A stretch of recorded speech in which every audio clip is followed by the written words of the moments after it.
సరే వాక్యంలోనికి వెళ్దాము. గత దినమున మనము ఆశీర్వదింపబడాలంటే ఏ విధంగా మనము నడుచుకోవాలి అనే మాట మీద 2 విషయాలు మనం ప్రాముఖ్యంగా గమనించిన వారమే ఉన్నాము. మొదటిగా నీతిమంతులుగా నడుచుకునే ఎడల దేవుని యందు ఆశీర్వదింపబడతాము అని తెలుసుకున్నాము. రెండవ మాటగా దేవుని వాక్కుని సిగ్గుపడకుండా ప్రతి స్థలమునందు ప్రచురింపగలిగితే దేవుని ఆశీర్వాదం పొందుకోగలమని మనం నిన్నటి దినం చూసాం. అయితే ఈ రోజున మరొక 2 మాటలు మనము దేవుని యందు ఆశీర్వదింపబడాలి ఉండాలి అంటే ఏం చేయాలి అనేది చూద్దాం. అపోస్తలుల కార్యములు 1వ అధ్యాయము 4వ వచనము. ఆయన వారిని కలుసుకుని ఇలాగూ ఆజ్ఞాపించెను, మీరు యెరూషలేములో నుండి వెళ్ళక నా వలన వినిన తండ్రి యొక్క వాగ్దానము కొరకు కనిపెట్టుడి. ఇక్కడ మనం చూసినట్లయితే తండ్రి యొక్క వాగ్దానం కొరకు కనిపెట్టువారిగా మనం ఉండాలి. మనకిచ్చిన వాగ్దానం అనేది నెరవేర్చడానికి సమయము ఒక 1 మంత్ లేట్ అవ్వచ్చు, లేదా 2 మంత్స్ లేట్ అవ్వచ్చు, మేబీ అదే ఆ మంత్సే ఇయర్స్గా కూడా ఉండొచ్చు. అయినప్పటికీ ఆయన ఇచ్చు వాగ్దానం నందు మనం నిరీక్షించి ఉండాలి. ఎంత కాలమైనా సరే దాని యందు కనిపెట్టువారిగా మనం ఉండిన ఎడల దేవుని యొద్ద నుంచి ఆశీర్వాదం అనేది మనం పొందుకోగలమంట. అయితే ఎలాగున మనము కనిపెట్టాలి, ఆయన వాగ్దానములను బట్టి ఎలాగ మనము విశ్వసించాలి అని చూసినట్లయితే కీర్తనల గ్రంథంలో దావీదు భక్తులు ఎంతో చక్కగా వివరిస్తారు. ఒక వచనం చూద్దాము. కీర్తనల గ్రంథము 40వ అధ్యాయము 1వ వచనము. యెహోవా కొరకు నేను సహనముతో కనిపెట్టుకుంటుని. ఇక్కడ మనం చూసినట్లయితే దావీదు భక్తుడు అంటున్నారు కదా, యెహోవా వాగ్దానము కొరకు, యెహోవా మాట కొరకు నేను సహనముతో కనిపెట్టుచున్నాను. మనలో ఎంతమంది ఏదన్నా ఒక విషయాన్ని దేవుని యందు ప్రార్థించగా, దేవుణ్ణి అడుగుతుండగా ఎంతమంది సహనంతో కనిపెడుతున్నాము? ఇప్పుడే అడిగి దేవుణ్ణి ఇప్పుడే నాకు నెరవేర్చేదేవా, ఇదిగో నాకు తక్షణమే పని అయిపోవాలి, తక్షణమే ఇది చేసే నాకు అని ఈ విధంగా దేవుణ్ణి అడుగుతున్నామా, లేదా దేవుణ్ణి అడిగి దాని నిమిత్తం కనిపెట్టి సహనంతో వేచుంటున్నామా? ఒకసారి కనిపెట్టుకుందాం. ఇప్పటి వరకు మనం దేవుణ్ణి మన కుటుంబ విషయంలో లేదా మన వ్యక్తిగత జీవిత విషయంలో ఒక ప్రత్యేకమైన విషయం యందు కనిపెడుతూ వస్తున్నాం. ఆ విషయం పట్ల దేవుడు కొంచెం ఆలస్యం చూపుతున్నారు దాన్ని నెరవేర్చడానికి. మనము నిరుత్సాహపడిపోయేవారుగా ఉంటున్నామా? స్టిల్ దేవుని మీద హోప్ ఉంచి ఆయన ఇచ్చిన వాగ్దానం మీద నమ్మిక కలిగి ఉన్నామా? ఒక్కసారి ఆలోచన చేసుకుందాం. ఇక్కడ దావీదు భక్తుడు అయితే అంటున్నారు కదా, నేను సహనముతో యెహోవా మాట కొరకు కనిపెడుతున్నాను అంటున్నారు. అట్టి విధముగా మనము దేవుని యందు ఏది అడిగినను ప్రతి దానికి తగిన సమయము కలదని దేవుని వాక్యం సెలవిస్తుంది కదా. అలాగున మనము ఆయన సన్నిధి నుండి అడిగిన దానికి నెరవేర్పు రావాలి అంటే ఒక పర్టికులర్ టైంలో దేవుడు తప్పకుండా అనుగ్రహిస్తాడు. అట్టి సమయం వరకు మనం ఏం చేయాలి? వేచి చూచువారుగా ఉండాలి, సహనంతో, పేషెన్స్తో. రెండవదిగా మనం చూసినట్లయితే దావీదు భక్తుడు అంటారు కదా 119వ కీర్తన 23వ వచనంలో 123వ వచనంలో, నీ రక్షణ కొరకు నీతిగల నీ మాట కొరకు కనిపెట్టుచు నా కన్నులు క్షీణించుచున్నవి.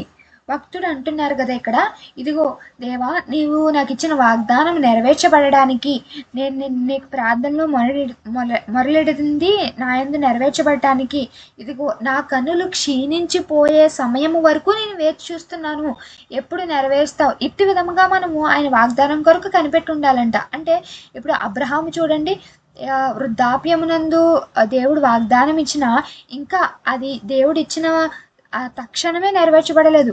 దేవుడు వాగ్దానం ఇచ్చిన కొన్ని సంవత్సరములకు అది నెరవేర్చబడటం మనం చూస్తున్నాం. అయినప్పటికీ అబ్రహాము శారయి ఎలాగన విశ్వసించి అలుపెరుగని కన్నులతో వేచి చూచున్నారో అట్టి విధముగా మన వాగ్దానముల కొరకు మనం కనిపెడుతూ ఉండాలి. అలాగనే యోబు కూడా తన జీవితంలో అంతా కోల్పోయిన ఆరోగ్యం కూడా క్షీణించిపోయినప్పటికీ ఇంకా దేవుడు నాకు ఏదో ఒక మేలు దాచి ఉంచున్నారు, ఈ కీడు వెనుక బహు విస్తారమైన మేలు నాకు తప్పగా అనుగ్రహింపబడుతుంది అని అటువంటి స్థితిలో కూడా ఎటువంటి కన్నులతో యోబు వేచి చూచి ఉన్నారో అట్టివారిగా మన వాగ్దానములు మన యందు తప్పక నెరవేర్చబడతాయని బుద్ధి కలిగి సహనముతో మన వాగ్దానముల కొరకు కనిపెట్టువారుగా మనం ఉండాలంట. మూడవదిగా మనం చూసినట్లయితే సామెతలు గ్రంథము 24వ అధ్యాయము 32వ వచనంలో ఉంటుంది కదా, బుద్ధితో మనం కనిపెట్టాలని. ఆయన వాగ్దానముల కొరకు బుద్ధితో ఆయన ఇచ్చిన వాగ్దానములు బట్టి మనము ప్రతి దినము కూడా కనిపెట్టాలి, ప్రేయర్ చేసుకోవాలి అని మనకి ఆల్రెడీ శ్రావణి యొక్క వాగ్దానముల కొరకు ఒక మెసేజ్ చెప్పింది. ఆ వాక్యంలో మనం తెలుసుకున్నాం ఆ వాగ్దానముల యొక్క ఎలా నడుచుకోవాలి, ఎలాగను మనం ప్రేయర్ చేయాలి అనేది. అటు విధంగా దేవుడు మనకిచ్చిన వాగ్దానములను బట్టి మనము బుద్ధితో ఆయనని కనిపెట్టిన ఎడల ఆ వాగ్దానములు మన యందు నెరవేర్చబడి ఆశీర్వదింపబడతామంట. 4వ మాటగా మనం చూసినట్లయితే కీర్తనల గ్రంథము 24వ అధ్యాయము 4-5 వచనములు చూసినట్లయితే,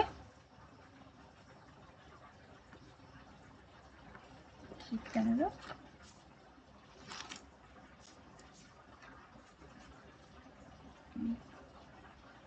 ఆయన పరిశుద్ధ స్థలముల్లో నిలవదగిన వాడెవడు? వ్యర్థమైన దాని యందు మనసు పెట్టకయు, కపటముగా ప్రమాణము చేయకయు, నిర్దోషమైన చేతులు, శుద్ధమైన హృదయము కలిగి ఉండిన వాడు యెహోవా వలన ఆశీర్వాదము నొందును. ఈ వచనంలో చూసినట్లయితే క్లియర్గా దేవుడు చెప్తున్నారు, దేవుని యందు ఎవరు ఆశీర్వదింపబడతారు, దేవుని యందు ఎవరు ఆశీర్వదింపబడరు. 2 విషయాలు కూడా దేవుడి వచనంలో డిఫరెన్షియేట్ చేయడం మనం చూస్తాం. మొదటిగా ఎవరు ఆశీర్వదింపబడరు అనేది విషయంలోకి మనం వెళ్తే, వ్యర్థమైన దాని యందు మనసు పెట్టిన వారు, వ్యర్థమైన దాని యందు ఈ లోకంలో ఇదిగో మూవీస్ చూడడానికి లేదా మూవీస్లో జరిగిందే మన జీవితంలో జరగాలని ఇలా సమ్ థాట్స్, టిపికల్ మెంటాలిటీ, ఈ విధమైన ఆలోచనలు, ఈ విధమైన మనస్తత్వం కలిగి ఉంటే అది దేవునికి ఎంత మాత్రమూ ఇష్టం ఉండదంట. అటువంటి మనస్తత్వం కలిగి ఉంటే నేటి దినం నుంచి మనం మారదాం, మనం మారి మన హృదయాన్ని దేవుని వైపుకి తిప్పుకుందాం. దేవుడు అంటున్నారు కదా, ఇదిగో ఈ విధంగా ఉంటే నా యందు నీవు ఆశీర్వాదం పొందుకోవు అని అంటున్నారు దేవుడు.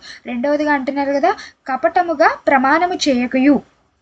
కపటమైన ప్రమాణాలు మనం ఎప్పుడు చేయకూడదంట. అంటే ఫాల్స్ ప్రామిసెస్ ఎప్పుడు కూడా మన స్వార్థమునికి కానీ, లేదా ఎదుటివారిని మోసం చేయడానికి కానీ, ఎదుటివారి మీద నిందలు మోపడానికి కానీ ఎప్పుడు కూడా అబద్ధ సాక్ష్యములు మనం పలకకూడదని ముమ్మారు మనం చెప్పుకున్నాం. అలాగే ఒక ఆజ్ఞగా కూడా మనం చూసాం, నీ పొరుగు వారి మీద అబద్ధ సాక్ష్యములు మోపవద్దు అనే ఆజ్ఞను బట్టి. కనుక దేవుడు అంటున్నారు కదా, ఈ రోజున నీవు కపటమైన ప్రమాణాలు చేస్తున్నట్లయితే నీవు నా యందు ఆశీర్వదింపబడవు అని దేవుడే చెప్తున్నారు. అయితే ఎవరు ఆశీర్వదింపబడతారు అన్న విషయం కూడా మనం చూసినట్లయితే, నిర్దోషమైన చేతులు అనగా మనము మన చేతులతో ఎదుటివారికి ఎప్పుడు కూడా ఒక పాపము చేసేవారుగా కాకుండా ఎదుటివారికి సహాయపడేవారుగా మనం ఉండాలి.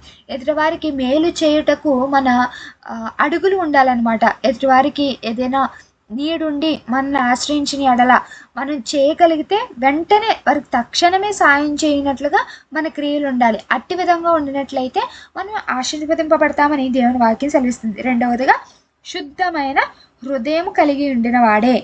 ఎవరైతే శుద్ధమైన మనసు కలిగి ఉంటారో వాడు యెహోవా వలన ఆశీర్వాదం నొందును అని వాక్యం సెలవిస్తుంది. ఎటువంటి మనసు మనం కలిగి ఉండాలి? శుద్ధమైన మనసు, ప్యూర్ మనసు.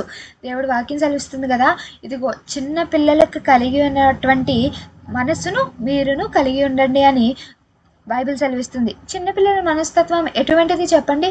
వాళ్ళకి ఏది ఎదుటివారి పట్ల ఏ దురాలోచన ఉండదు, మనసులో ఎటువంటి కపటము ఉండదు, ఎంత ప్యూర్గా ఉంటారు.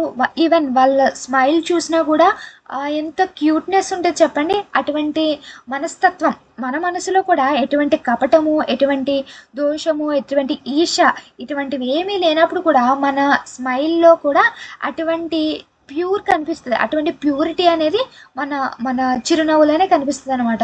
దేవుడు సెలవిస్తున్నారు కదా, ఇదిగో అటువంటి మనసును మీరును కలిగి ఉండండి అని చెప్తున్నారు. ఈరోజు 2 మాటలు మనం ప్రాముఖ్యంగా చూసాం. మొదటి మాటగా వాగ్దానములందు కనిపెట్టిన ఎడల దేవుని యందు నీవు ఆశీర్వదింపబడతావని 3వ మాటగా మనం చూసాం. 4వ మాటగా వ్యర్థమైన హృదయం నువ్వు కలిగి ఉండొద్దు.